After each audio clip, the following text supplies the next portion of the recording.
ఈరోజు దుర్మార్గం అండి. కేటీఆర్ గారు కండిపల్లికి వస్తున్నారు. 3 సంవత్సరాల పైన బ్రహ్మాండంగా కాళేశ్వరం ప్రాజెక్టు కంప్లీట్ చేయడం జరిగింది. దాని ఖర్చు 84,000 కోట్లు. ల్యాండ్ అక్విజిషన్ కావచ్చు, 3 బ్యారేజ్లు కావచ్చు, పంప్ హౌస్లు, ట్రాన్స్ఫార్మర్స్, టన్నల్స్, ఇవన్నిటి కడితే దాదాపు 83-84,000 కోట్లు. ఎంత దుర్మార్గం అంటే అవగాహన లేని ముఖ్యమంత్రి కావచ్చు, మంత్రులు కావచ్చు, ఇంకా మిగతాలు కావచ్చు, వాళ్ళ మంత్రివర్గం 1,00,000 కోట్లు. కనీసం సిగ్గు ఎగ్గు ఉండాలి కదా. పెట్టిందేమో 84,000 కోట్లు. దానిలో భూములకి ఇచ్చిన పైసలున్నాయి, భూములు కొన్న పైసలున్నాయి, ట్రాన్స్ఫర్ ఉన్నాయి, 3 పెద్ద పెద్ద ప్రాజెక్టులు అన్నిటికీ అందే పెడితే 1,00,000 కోట్లు అన్నారు. 2 పిల్లలు కూలితే కుంగితే దానికి అయ్యే ఖర్చు ఆ ఏజెన్సీ చేసి పెడతాను. ఆ ఏజెన్సీ ఏ ఏజెన్సీ కట్టిందో అదే ఏజెన్సీ చేద్దామంటే 23 డిసెంబర్లో వచ్చారు. 23 డిసెంబర్లో వచ్చారు. 24 ఎండకాలం ఏమైంది చెప్పండి? 24 ఏమైంది? 25 ఏమైంది? 26 ఏమైంది చెప్పండి? 26 ఏమైంది? ఎందుకు నువ్వు చేయలేదు? ఎందుకు దాన్ని మరమ్మతు చేయలేదు? ఏదో ఈ మధ్యకాలం మరమ్మతు ఎన్ని రోజులు ఉంటుందండి? ఒక్క సమ్మర్లో కంప్లీట్ చేయొచ్చు. ఏజెన్సీ ముందుకు వచ్చినప్పుడు సమ్మర్లో చేసేదని నువ్వు చేయక ఆలస్యం చేసినావు. నువ్వు ఆలస్యం చేస్తే నువ్వు అనుకుంటున్నావు గొప్పతనం అని. కాంగ్రెస్ పార్టీ పాతాళలోకాన్ని పెడతారు రేపు భవిష్యత్తులో. కాంగ్రెస్ పార్టీని పాతాళలోకం దొరుకుతారు ఇవాళ రైతాంగం. ఇలా మన గోదావరి ఇంకా కూడా లేదు. మొన్నటిదాకా మేము 31 నిండు గోదావరిలో ఉండే మన గోదావరి నీళ్ళు ఎక్కడనే అండి. ఓ సమయంలో మంచినీళ్ళు దొరకక, సాగునీరు లేక, ఈ ఓటు ఆ ఓటుకు నీళ్లుంటే బ్రహ్మాండంగా పంపులు పెట్టుకుని వేలాది ఎకరాలు కేవలం ఒడ్డులో ఉన్న నీళ్లతోటి నీటి ఏదైతే మంచి బావులో నీళ్ళు వచ్చి 1000 ఎకరాలు కేవలం బావుల నీళ్ళు వచ్చి 1000 ఎకరాలు తీసుకున్నారు. ఏమైంది ఇవ్వాలి? ఎక్కడ చెప్పండి? గోదావరి నీళ్లున్నాయా? అంటే ఎందుకంత నీ కోపం రైతాంగం మీద?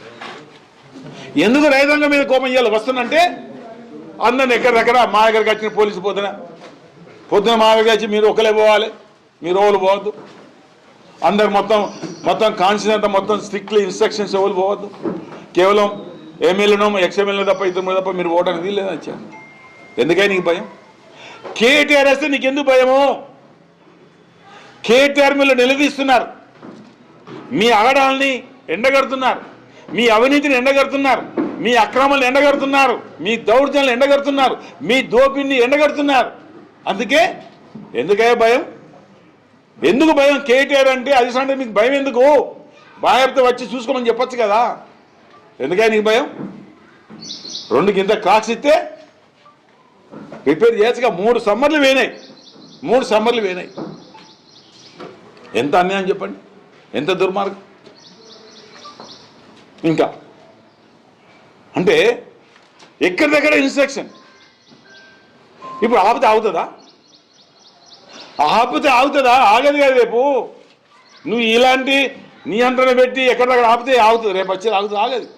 ఎవరు ఆపలేరు. ప్రజల ఉద్యమాన్ని, ప్రజల అభిమానాన్ని, ప్రజల ఏదైతే ముందుకొచ్చి ప్రజలు మాకు ఈ ప్రభుత్వం కావాలంటే నువ్వు ఎవరు ఆపలేరు.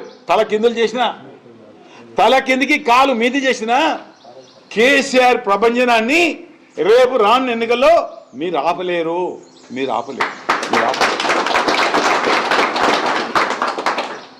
ఇది ప్రజలు అర్థం చేసుకోండి. ఇప్పటికే బ్రహ్మాండంగా కాళేశ్వరం ప్రాజెక్టు 1 సంవత్సరం ఆనాడే 2023లో మే వరకు కంప్లీట్ అయ్యేది. End of the May complete అయ్యేది. ₹1 కూడా ప్రభుత్వానికి అవసరం లేకుండే. ₹1 ప్రభుత్వానికి అవసరం. టోటల్ వాళ్ళు రిపేర్ చేసి ఇస్తామని. ఇప్పుడు పైసలు పోతున్నాయి. 3 సార్లు నీళ్ళకి ఇబ్బంది పడుతున్నారు. ఇది రైతాంగం గమనించండి. వాళ్ళు రైతుల మీద ఉన్న వ్యతిరేకతని ఇది మనకు కనబడుతుంది. ఇది ఈరోజు కూడా ఆపడం మటుకు వాళ్ళ నిరంకుశ ధోరణికి, నియంత్ర ధోరణికి ఇలా ప్రాజెక్టు కాడికి పోకుండా ఆపితే పోయేవాళ్ళు పోతాం. అరెస్ట్ అయితే భయపడలేదు, పోలీసులు పెడితే భయపడలేదు. ఇది ఈ రకంగా మీరు చేస్తే మీ గొయ్యి మీరే తవ్వుకుంటున్నారు. కాంగ్రెస్ గొయ్యి కాంగ్రెసే తవ్వుకుంటున్నారు. ఇవాళ ఇంకో మాట కదా. ఇవాళ వాళ్ళు ఆ గొయ్యిలో పడతారు. ఇంకా 2 నెలలు అయితే వాళ్ళు అదే గొయ్యిలో పడతారు. వాళ్ళు లేచేయలేదు ఇక. ఇంకా మళ్ళీ 20 ఏళ్ళ కథం లేచేయలేదు ఇక. కథం క్లోజ్గా. ఏదైనా ఇంకా 2 నెలలు అయితే ఏదో అధికారం అనుభవిస్తారు. దాచుకో దోసుకో అనే కార్యక్రమం ఉంది, మేము చెప్పే అవసరం లేదు. దాచుకో మొత్తం మీద వాళ్ళు ఏమంటున్నారంటే కాంగ్రెస్లో, ఇది మాకు వచ్చిన అవకాశం, ఈ 5 ఏళ్ళ మటుకు మేము దోసుకోవాలి, మళ్ళీ ఈ తరం కాదు 3 తరాలకు సరిపడేది, 3 తరాలకు సరిపోయేది. సామాన్య కాంచి ఎమ్మెల్యే కాంచి మంత్రులు ముఖ్యమంత్రులు 3 తరాలకు సంబంధించిన డబ్బు దాచుకో కార్యక్రమం పెట్టుకున్న వాళ్ళు మనం చూస్తున్నాం. ఎక్కడ చూసినా వాళ్ళకి కింద ఆఫీసర్ మనం చూస్తాను కదా, రోజు ఆఫీసర్ దొరుకుతుంది. కారణం ఏంటిది? రోజు ఆఫీసర్ దొరుకుతుంది, వీళ్ళు వసూలు చేస్తారు, వీళ్ళు వసూలు చేయవలతో రోజు ఒక ఆఫీసర్. 100 కోట్లు దొరుకుతున్నాయి, 50 కోట్లు దొరుకుతున్నాయి, కిలోల బంగారం దొరుకుతుంది. ఇదంతా అది పార్టీ దోసుకుంటుంది, వాళ్ళు దోసుకుంటారు, వాళ్ళని దొరుకుతున్నారు, వీళ్ళకేమో డబ్బు మిగిలిపోతుంది. కాంగ్రెస్కి డబ్బు ఆదా అవుతుంది, వాళ్ళేమో డెఫినెట్గా వాళ్ళు కూడా తప్పే కదా. అన్యాయం చేస్తే ఎంత తప్పని చెప్పండి. ఇది ఎంత దారుణం. ఇలా మన దగ్గర నేను చెప్తున్నాం కదా,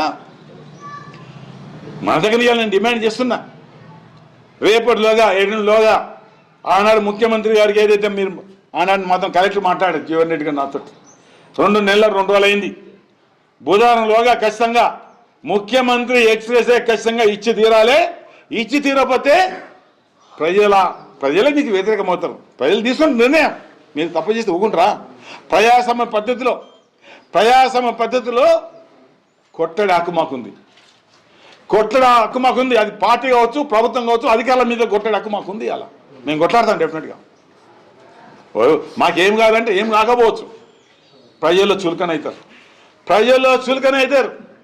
యావత్ రైతాంగం ఆనాడు మేము దాదాపు ఉదయం 11 గంటల నుంచి సాయంత్రం 5 దాకా మేము ఉన్నామంటే తెలంగాణ ఆంధ్ర రాష్ట్రం మొత్తం పెద్దగా వైరల్ అయింది. అంత చేసినా కూడా మీకు చీమ కుట్టినట్లేదు. మాతో మాట్లాడారు, మేము రికమెండ్ చేస్తున్నామని చెప్పారు. ఆనాడే మేము రిప్రజెంటేషన్ ఇచ్చాం. ఏమైంది? గతి లేదు కదా. అంటే ఇచ్చే ఉద్దేశం లేదా? అంటే బీఆర్ఎస్లో చేస్తే ఇచ్చే ఉద్దేశం లేదా? ఇచ్చే ఉద్దేశం అయితే నేను చెప్తే కదా, మీరు దోగుకున్న పోయి మీరే పడతారు. ఇది డిమాండ్ చేస్తున్నాం, తక్షణమే వాళ్ళకి డబ్బులు ఇవ్వాలి, 50 లక్షల చొప్పున. ఇవాళ ఆపేది దుర్మార్గం. మీకు పోయి కాంగ్రెస్ దవ్వుకుంటారని మేము డిమాండ్ చేస్తాం.